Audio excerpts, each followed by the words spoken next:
Hey, what's going on, guys? My name is Brandon. Welcome to Audio Addiction, where you can find latest album reviews. You can find our band interviews, and you can find live coverage of the concerts that we get. I've been posting a ton of live sets as well as band interviews, but the album reviews I've been kind of slacking on a little bit. It just takes up a lot of time, and sometimes I don't have all of the time to be able to delve into it. But there will be a series coming up where I'm going to go through a lot of them before the year is over with. So if there are some albums that I may have missed, leave them in the comments below. I'd love to check them out. But tonight, we're going to be talking about The Burden's newest record, Sinking Feeling.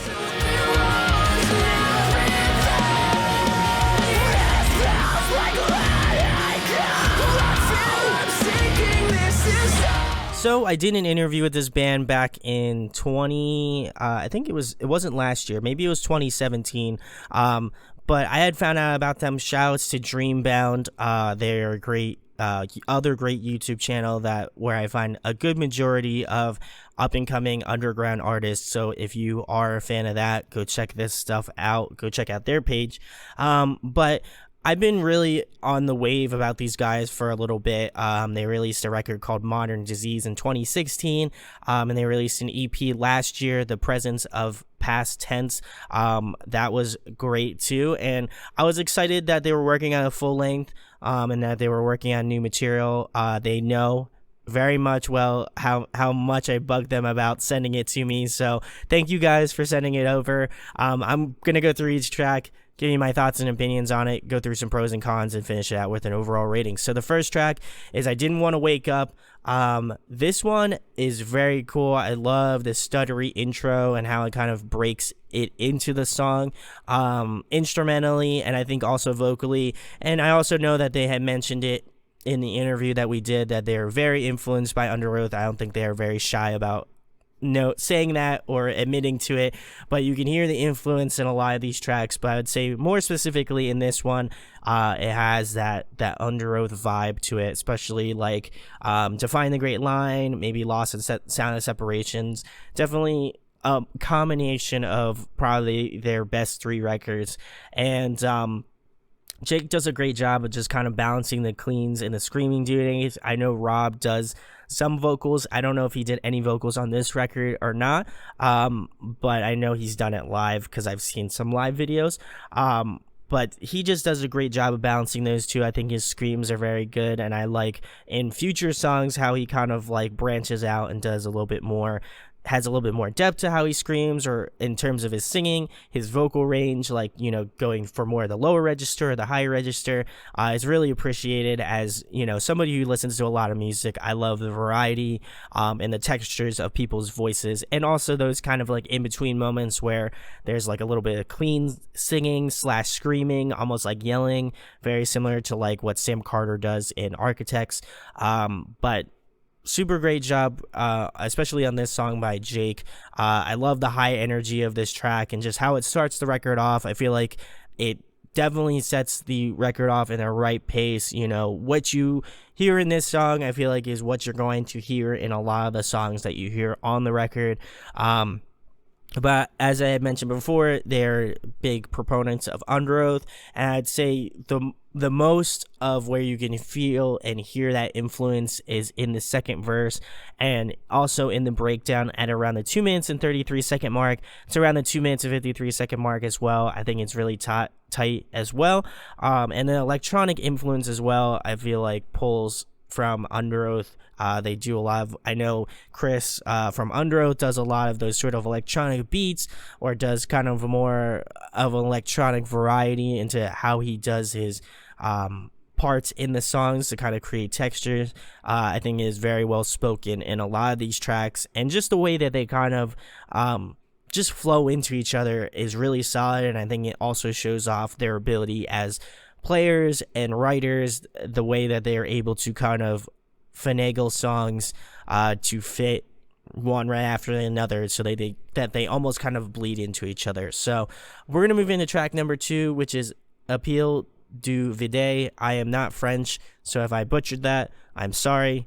I'm very bad at English, apparently. So the first verse is definitely one of the coolest parts of the track. I love the converging vocal lines between the screaming and the singing. I love how they kind of echo each other.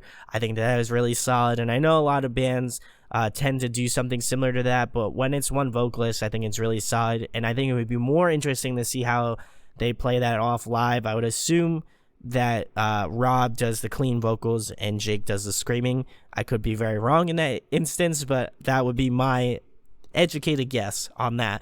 But I also think that just Jake's vocals overall, I think he's doing a lot more of his range in comparison to this first song, I Didn't Want to Wake Up.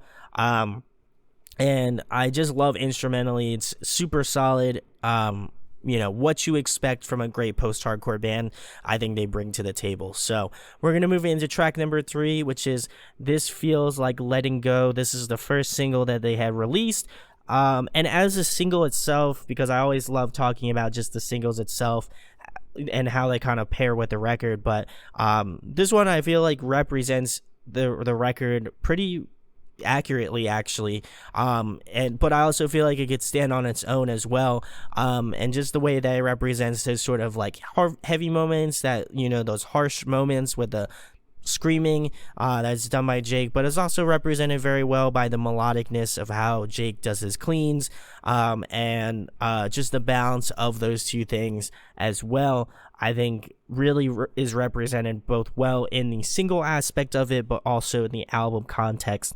I think it brings a really unique pairing of both of those sounds into one song. I also love that you get to hear more of Ross's bass tone and just like bass in general. More specifically, I think in the verses, you can clearly make it out. I think in other songs, it kind of gets a little bit more muddled, but I'd say in a lot of different aspects in a lot of the songs off the record, you can hear the bass line, which is very cool. Devin really keeps the backbone of this song. There's a few songs off this record that I think Devin really kills it on, but this one, solid effort. Really like how everything kind of conjoins together to make a really solid song. So we're going to move into track number 4, which is Broken Compass.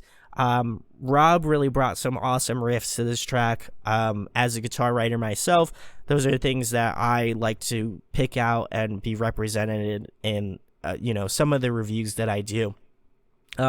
Also, I think he utilizes a decent amount of dissonant chords, which is always really good, and I think it really kind of puts a nice flavor to how the mood of the song kind of works out. Especially if it's more screaming, more like aggressive tonality in terms of like not only the bass tone, but like maybe like the drumming style, and the guitar work. I think just that added dissonance really just kind of brings that sort of like emotional, like, I guess, anger or, no pun intended, also emotions out of the song that I feel like are maybe a little bit misrepresented if they weren't just backed by something that's just a little bit more abrasive.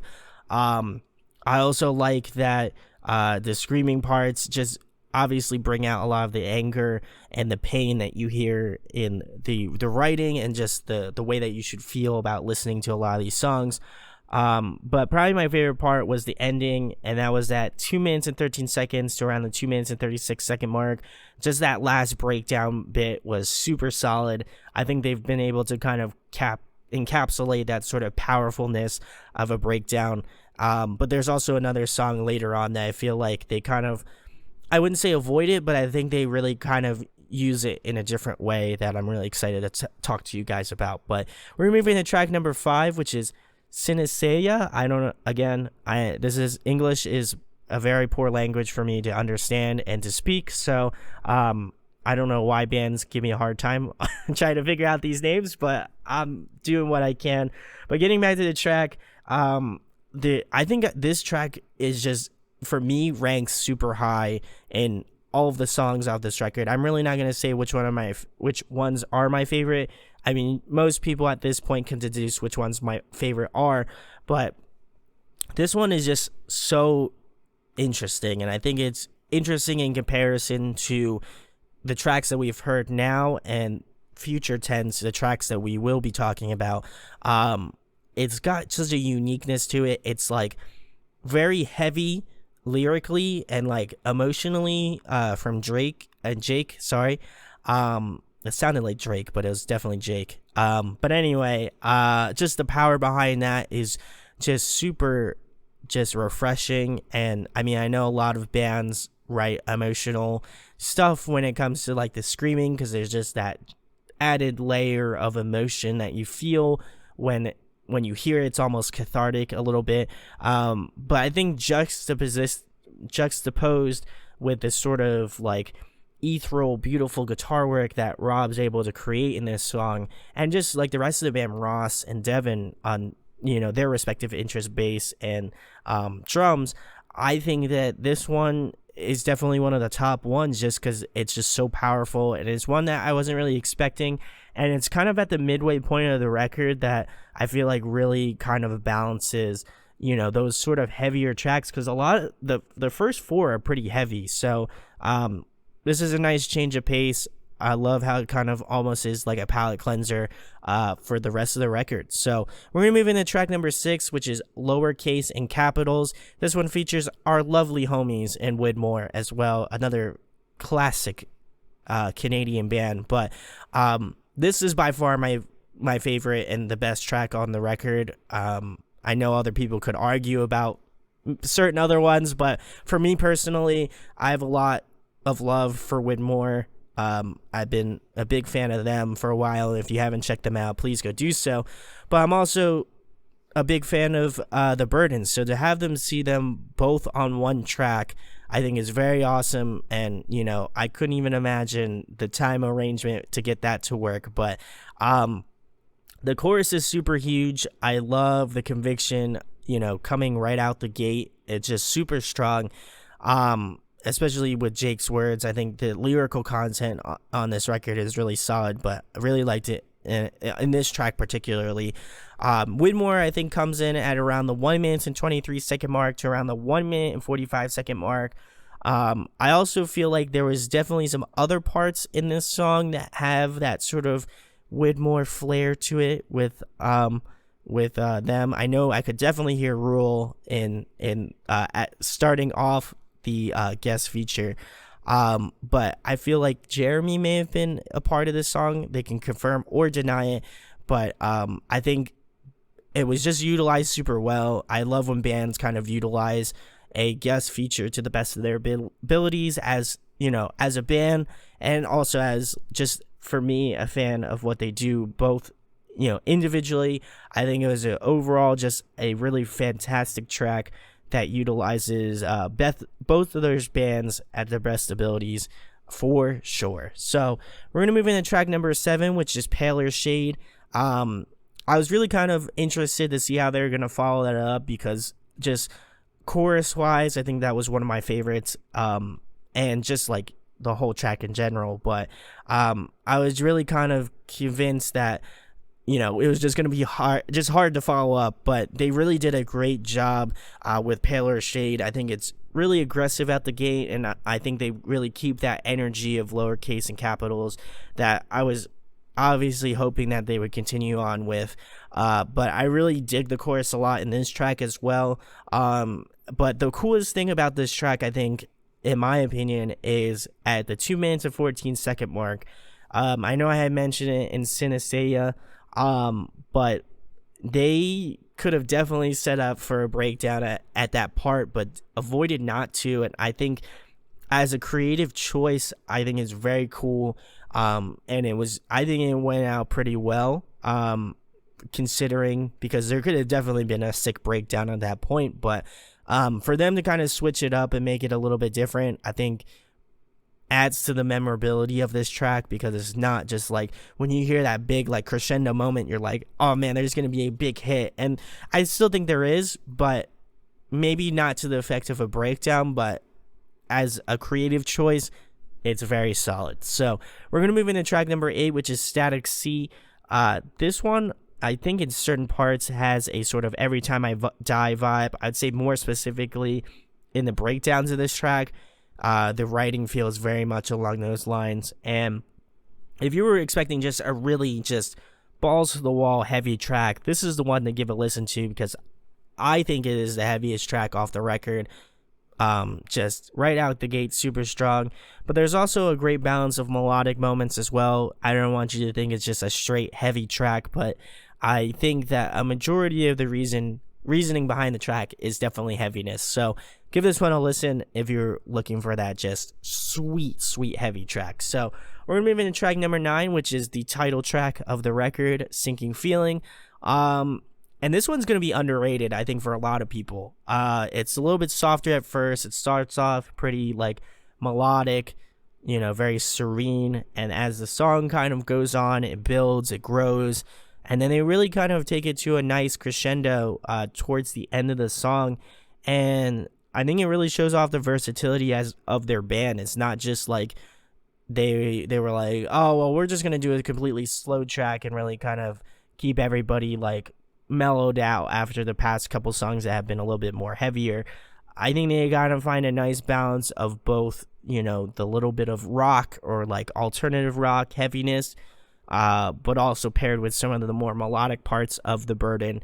And they find a nice balance between those two things that I think ultimately makes a really solid song. So we're gonna move into track number 10, which is Classic Disaster. This one, I think, rings a lot of nostalgia for me because the first thing that I could think of off the top of my head was this reminds me a lot of one of my favorite Memphis Mayfire pieces, which is Between the Lies. Definitely an underrated EP, and that was before The Hollow. But anyway, getting back to this track in particular, it really feels like one of those songs off that EP, and I think that for me, it's just one of the reasons why I have really come to love Rob's compositions in the way that he's been able to do these certain riffs and stuff. It really harkens back to a lot of those nostalgic places that when I was growing up and listening to music and, obviously being influenced a lot by those bands at that time, and obviously are still around too. But this one feels very much at home for me. One of those it has that classic post-hardcore touch to it, and is one that just goes super well. And another person that just really kind of kills in this track is Devin, their drummer. His drumming was super solid on this track, and I think composition wise from both of them, super solid work. I also love Ross and Jake just as much in this track as well, but I think those definitely Rob and Devin are the highlight of this track. And if you're just a fan of like that old school, like early 2000s, like maybe like mid 2000s post-hardcore, this is a track to go for you. So we're moving to track number 11, which is Vodka Soda Club. This one features Quinn of Living Machines. Quinn, if you're watching this, let's do an interview, man. That'd be sick. Trying to add to the rolling list of Canadian artists that I have on Audio Addiction. But getting back to this track, this one feels melodically different, almost again harkening back to old post-hardcore bands, but this one reminds me a lot instrumentally of like Broadway in some cases. I know people might think about that in a more of a left field context, but I've listened to this record more times than I'm probably willing to admit to, but it feels that way. And another track that I feel like is very guitar focused, or I don't even know what I was trying to say, guitar focused, and the riff writing on this is extremely well. I think Jake does a great job on the clean vocals in this track as well too. But again, really rings true to that nostalgic post-hardcore feel, and it's one that you should give a listen to as well. I think Quinn comes in at around the end of the track, maybe like the last 30 seconds. I know I couldn't really make it out. I had not heard of Quinn from Living Machines before this. So that is my interpolation of that. Somebody in the burden can confirm or deny that.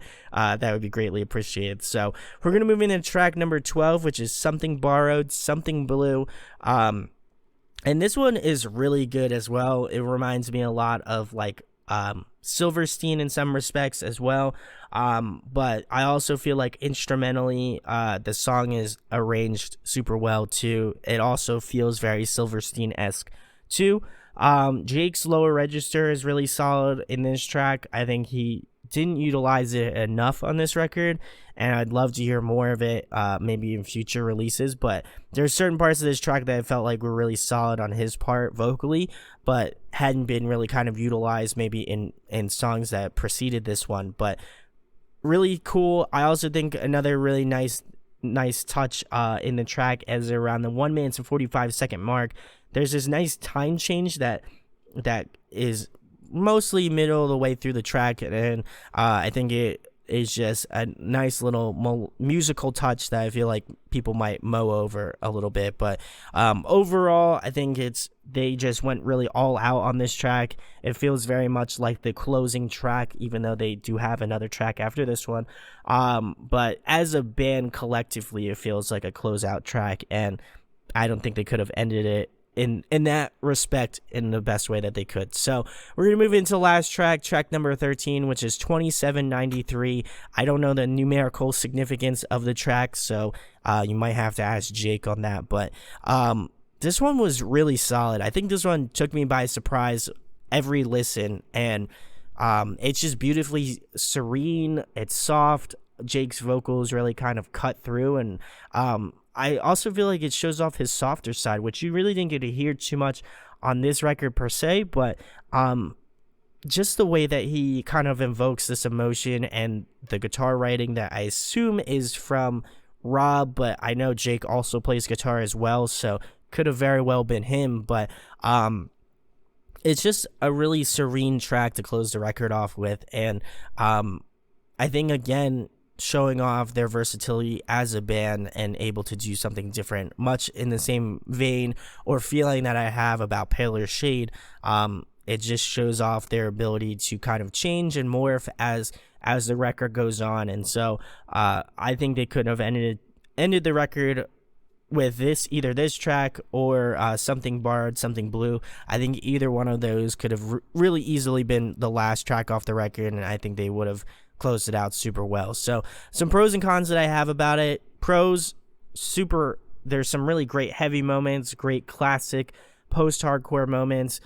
There's some great aggressiveness. There's also some really great melodicness to balance out the record. And for my opinion on this, I think it's for me personally what Underoath wanted, what we all wanted Underoath to be when they came back last year and released their record.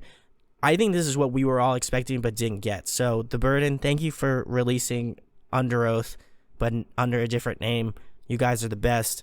Love you guys. Aaron Gillespie, you're one of my favorite vocalist drummers. I really appreciate it. Also, this is a total joke, but that part was a joke. But really, it does feel very much like what I imagine Underoath to be if they were still continuing on after like Lost in the Sound of Separation, or like To Find the Great Line. I feel like this is that love child that didn't exist but now exists now. So some cons that I have, honestly, I don't. It's really solid from front to back. There's some really like tug at your heart sort of moments, but there's also some moments where you want to like punch your fist through the wall, like, you know what I mean? There's just a great balance of both of those things that I think really will ultimately put it in my albums of the year list, just because I have that strong connection to it and it just feels right. The only thing that I feel like they could have added was maybe another kind of softer song that should utilize their and just show off their skill as a band. Just yet I feel like 2793 went out super well, and Seeking Feeling has that sort of vibe to it, but I feel like they could have done maybe one more that would have just, put it over the top for me. But overall, great record from front to back. You should definitely give it a listen. And my overall rating for The Burden, Sinking Feeling, I'm going to be giving it a 9.5 out of 10. Definitely on that albums of the year list. Not sure where it's going to be placed yet, but I very highly recommend you go check this band out. If you've been missing a band like Underoath, this is the one to go give a listen to. So let me know in the comments what you think about it. If you agree, if you disagree, I'd love to know your opinions on it. The record is out now. I will leave a link in the description for you to go pre-order it. Please go help these dudes out. I'd love to see them continue to do the music. Gotta pick up that sweet vinyl to add to my collection because I'm a hipster. But go give this one a listen. Please go subscribe to their YouTube channel. Go give them a like. And if you like what I do, make sure to hit that subscribe button, hit that thumbs up, share it. It goes a long way. It got a ton of content before the year's over with, so keep your eyes peeled for that. And thank you guys for the tremendous support. It's been awesome. 2019 has been nothing short of great, in my opinion, and I can't thank you guys enough for continuing to support what I do and what I love to do. So thank you guys for watching. My name is Brandon. We hope you got your fix, and we'll be talking with you soon. Hey guys, hope you enjoyed the video. Thanks for watching. Of course, if you enjoy what we do, make sure to go check out the other series we do. We do album reviews, we do band interviews, and we do live videos, so definitely go check that out. Hit that subscribe button. It really helps our channel, helps us grow. Make sure to hit that like button as well. Go follow us on social media. That's all down below. We try to keep that as updated as possible. We also made a new website where we'll be posting photos of upcoming concerts and stuff like that, which you can go check out at audioaddictionmedia.com and come get your fix with us, guys. Talk to you later. Deuces.